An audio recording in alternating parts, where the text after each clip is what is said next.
Em vista de um programa a ser transmitido da Delhi às 9h30, o nosso programa Renascença fica limitado somente por 15 minutos. E dentro desses 15 minutos, apresentamos hoje uma entrevista com o arquiteto Bruno Dias Souza. Ele é entrevistado pelo Sr. Oscar de Noronha.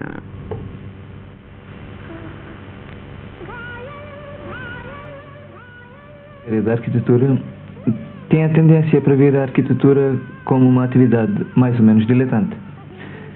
Poderia dar-nos um arquiteto?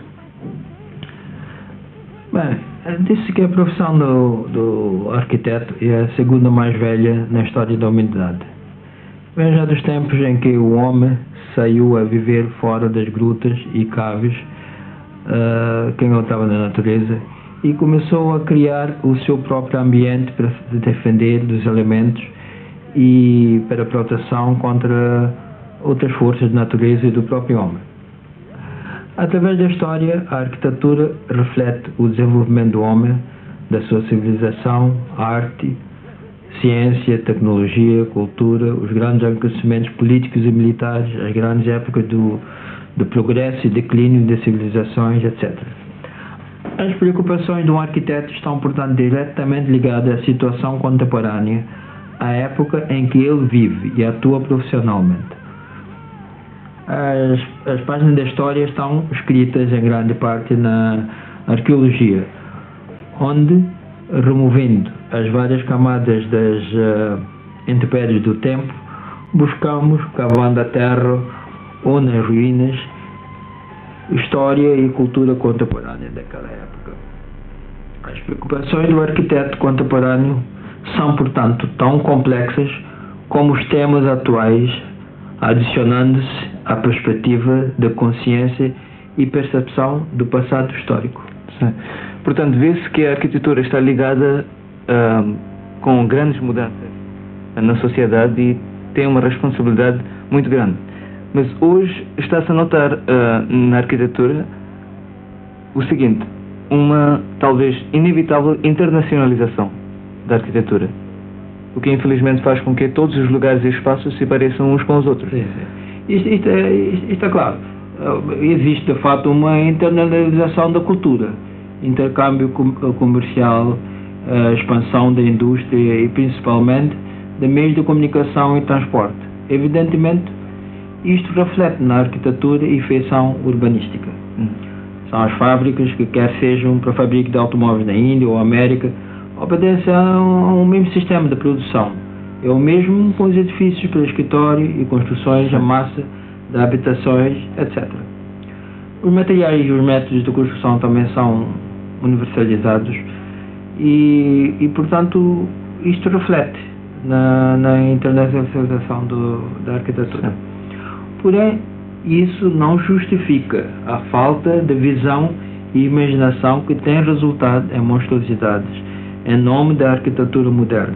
Pois enquanto há elementos da comunalidade da culturas que vai engolfando o mundo, há evidentemente, e o mundo é rico em variedades de culturas, tradições, climas, ambiente natural e histórico, que um arquiteto competente e sensível e com visão tem de corresponder, resultando numa arquitetura própria do local, sim, socialmente, culturalmente e tecnicamente, sim, resultando numa arquitetura puramente moderna, porém não copiando formas ou decorações do passado, mas correspondendo e refletindo o presente no espaço e tempo. Esta variedade arquitetônica existe em várias partes do mundo e são exemplos que marcam, porém a grande maioria é medíocre, e de uma pobreza estética que é também uma reflexão da pobreza da cultura. Cultura, em geral. E falando da pobreza da estética, lembramos de um certo contraste. Por exemplo, quando deparamos com um edifício antigo, seja ele palácio, forte ou igreja, algo há que nos encanta. mas com um edifício moderno isto parece ser raro de acontecer. Seria isto simplesmente uma questão de gosto pessoal ou capricho, ou haveria alguma coisa na gramática arquitetónica que fala ao espírito do homem? Bem, isto de facto vem da cultura também. Sim. Porque o que se deu no passado, havia uma certa harmonia da cultura. E depois havia patronos. Por exemplo, havia épocas em que havia patronos que patronizavam certos artistas, certos arquitetos. E do outro ponto de vista havia uma certa ordem que hoje não se verifica, exatamente por isso, por causa da universalização da cultura. Portanto, há uma superimposição das tradições antigas, da cultura moderna, da cultura industrial e estes aspectos. Que é difícil às vezes de combinar. Exatamente, não só é difícil combinar, mas também a apreciação quer dizer, por exemplo, o edifício moderno na América ou na Europa, que é feito dentro da tecnologia, faz muito mais senso do que a mesma coisa posta, por exemplo, numa situação como num país onde não tem chegado àquele nível industrial. E, portanto, há um conflito. E a gente da terra ou do local não. Mas um bom exemplo é a Europa ou a América, que tem edifícios muito antigos e tem a tradição de edifícios velhos e que estão em perfeita harmonia com a arquitetura moderna. E ambas coisas têm seu valor, tanto contemporâneo como do passado. O senhor arquiteto, o que acha sobre como é que encara a arquitetura goesa? Acha que a nossa arquitetura tem um caráter próprio? Bem, não há dúvida que a arquitetura goesa, como qualquer arquitetura do passado, tem seu caráter próprio. Porque, como eu dizia, fez parte de uma certa ordem, de uma certa harmonia. E hoje, aqui em Goa, infelizmente, nós estamos obcecados até certo ponto com esta ideia de que temos uma arquitetura e queremos projetar isto em tudo o que a gente faz, de escritórios, edifícios absolutamente modernos. Para mim, isto não é arquitetura, porque a arquitetura é uma obra, tem de ser uma arte criadora e resolver os problemas contemporâneos.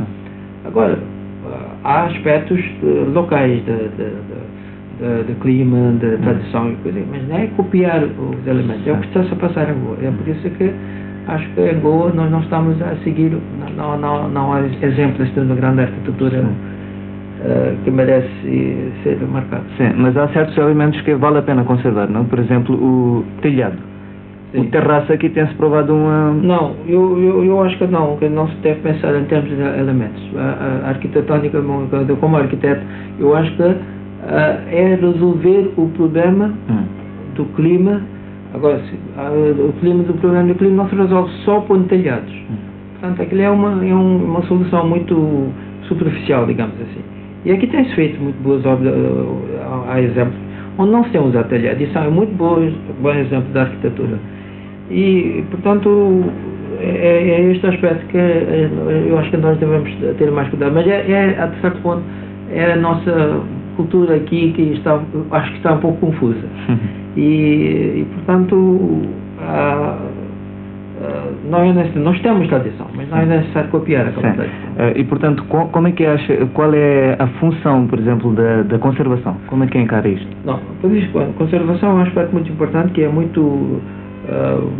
está muito em evidência na Europa e na América. Mas há um aspecto muito importante da conservação, que eu chamo sempre, que é da continuação da cultura. Continuação da cultura, portanto, quando está num ambiente, por exemplo, no Ocidente, ali há a tradição antiga, mas a cultura continua, evoluiu a cultura. Exato. Enquanto aqui em Goa e na Índia tem havido várias quebras. E, portanto, este aspecto é uma coisa um pouco de eliticismo e entre certas pessoas, mas não vem da gente, não vem do público, a gente não sente. E, portanto, situações como Fontainhas e estes sofrem por causa disto. Enquanto ninguém tem dúvida, que não haja dúvida que Fontainhas, do ponto de vista arquitetônico, é um conjunto que se tem de manter e outra entidade, muita atividade nesse sentido.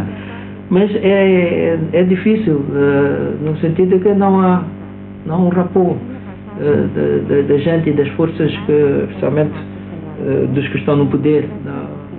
Exatamente por causa disso, que não há aquela continuidade da cultura. Sim. Já que o senhor esteve ligado a vários organismos estaduais e particulares, principalmente também com um projeto sobre a conservação das Fontainhas, poderia dizer-nos, do ponto de vista arquitetónico,